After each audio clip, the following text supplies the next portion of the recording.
You're watching Two Button Crew. The daily show for Nintendo fans. I'm Scott. And I'm Simeon. How are you doing? I'm doing great. You know what isn't doing too great? Yes. Smash Brothers Brawl. Especially now that Project M has been canceled. So, was it 3.6 is what's out now? It is. So people play that. They play Melee. Some people happily, some people grudgingly play Smash 4. Yes. And some people talk about how great 64 is and stuff. Mm-hmm. But you don't hear that about Brawl. Brawl, no. And we are kind of partial because that was the game. We started off with Melee. Well, we started off with the original. Mm-hmm. Then we really got into Melee. Mm-hmm. Then when Brawl came out, we stuck with it even though everybody else didn't. Like, we got it at launch. We got involved in the competitive scene for Brawl. That's when we saw that whole side of Smash Bros. So yes, it is dear to us. But we can't help but smile on Brawl. Not just because it was fun, but because of all the quirky things that were included in the package. And so today we are going to talk about the top 10 things that make us smile when we think of Super Smash Bros. Brawl. We have to smile for each one of them. Yes. So start us out. Number 10 is the fact that Brawl had online. I think that's really funny because I think I've seen maybe one clip of a person playing Brawl online.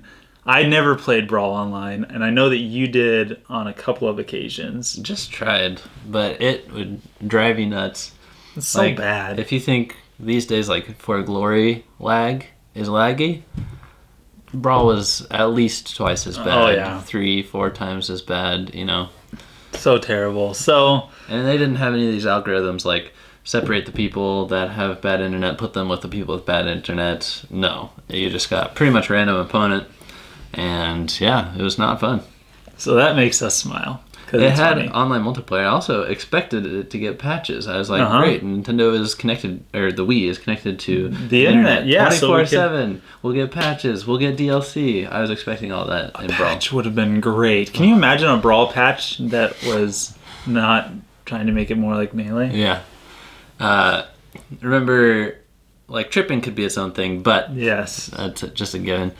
Dash dancing to trip was interesting. So you played with 3 stocks in Brawl. Whenever you closed out a stock, the technique was, I am going to, like, grab my controller with one hand, put my palm on the control stick, and just move my character back and forth, dashing in both directions as fast as possible, because you were trying to get the next random trip out of the way before your opponent respawned so that you could have uninterrupted combos. Yes.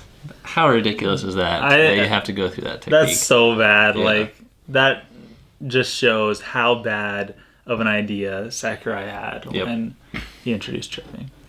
All right, number 8 is the mods. Yeah. The mods for Smash Brothers, and then obviously there's Project M, and that's the one that was the most popular, but what we played was Balance Brawl. We played that several times, and I actually really, really liked that because I played Ike, who, in my opinion, wasn't terrible. He was low tier, but he had some really good tools. But Balance Brawl buffed him to the point where he was pretty incredible. You could, like, side B and then up B, right? Side B and then up B, which was the biggest, that was the biggest thing. I remember Link got some good stuff. His arrows could actually kill if you charged them all the way.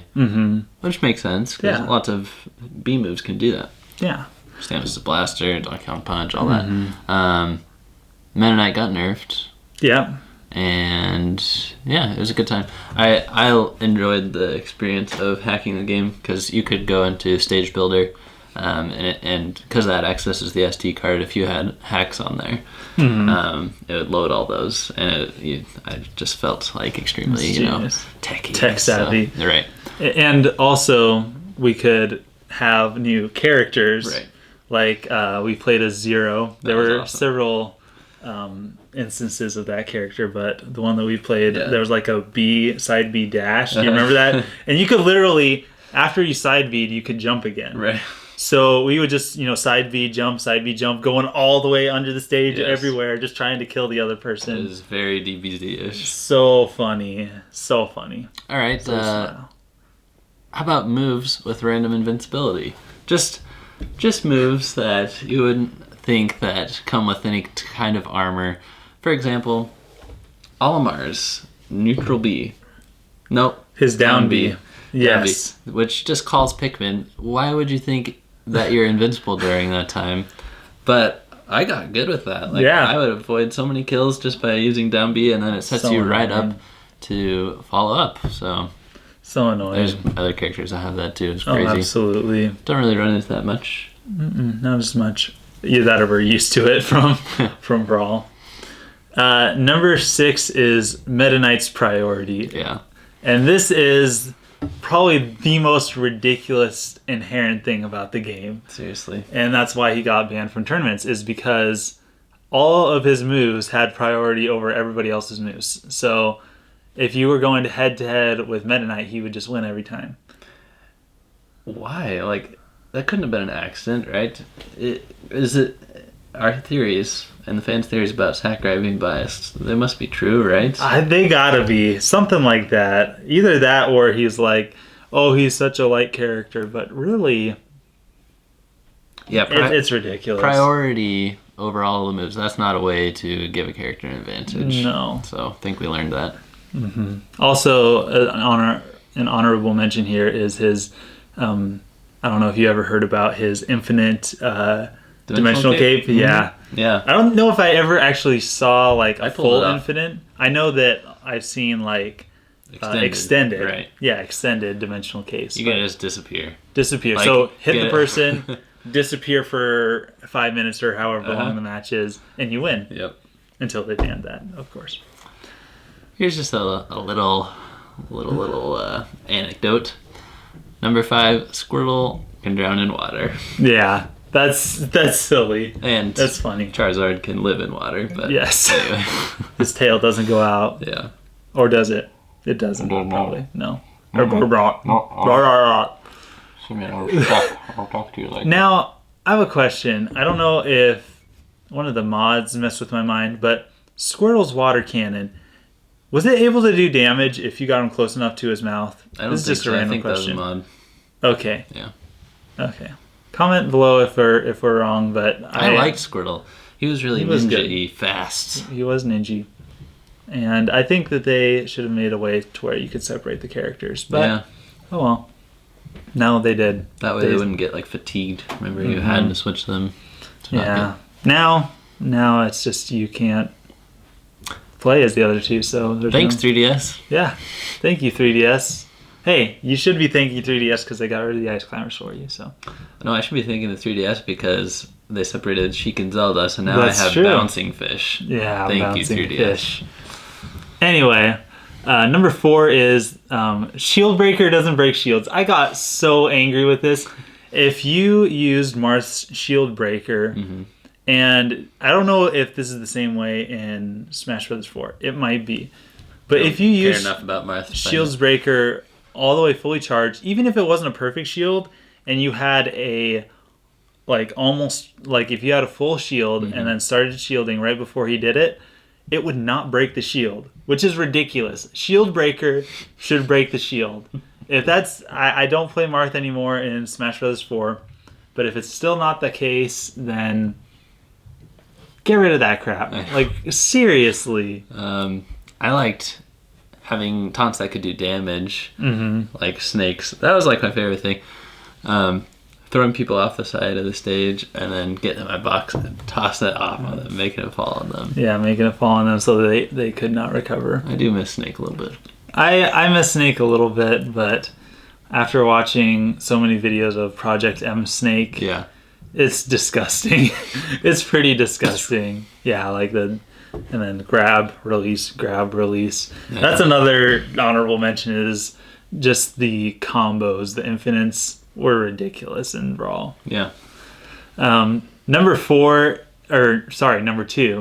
is the grab release kills. And these are the funniest for me. Seriously. I was able to get, I remember specifically the time, my first 3-stock perfect against level 9 computer, without really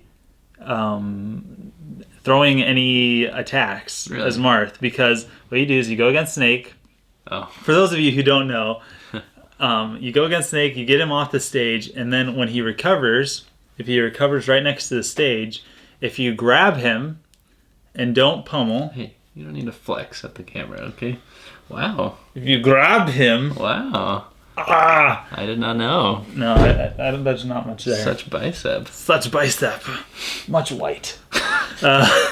If you grab Snake or another character that has a recovery move, Snake's the easiest one to deal with, and you don't pummel him, he hasn't taken any damage yet. Right. So that when he's released from the grab, he flies off the stage and dies. Yes. Because he can't recover. He can't use his recovery move. He's already used it. So he'll kick and scream and whatever down to the depths. And most importantly, number one, we smile at the Dojo Updates. You must recover. They have become beloved memes to us. Yes, they have. Every single weekday, to you, Dojo Updates, every single weekday, we could log on to the computer, not smartphones, go to the website, and see what was the new update. It could have been a new character, it could have been a new update, could have been a new mode, or it could just be you must recover, the most basic rule of Smash Bros. Yeah. That was like the most disappointing thing. And it's not like that was the first week of updates. That was like 4 months in or whatever. Yeah. So. Yeah, but I really do smile when I think of the Dojo Updates. I remember when Sonic was announced. Yeah, I know.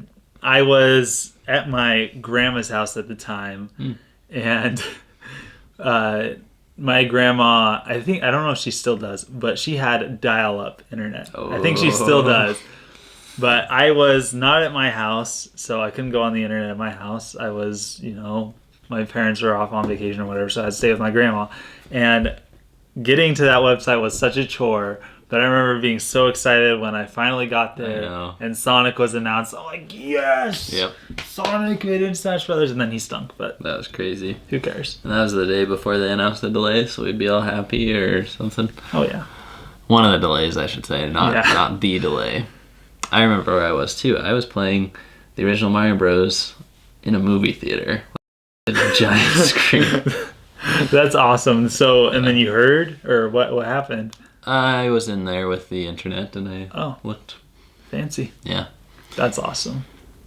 So if you have good memories of Brawl, comment below. If you have nothing but despise in your heart for the game, go away. Just move on to one of our other videos. And thanks for watching. Thanks for being part of the crew. Don't forget to like, to comment, to subscribe, and most of all, to share with your friends. See you next time. Signing out.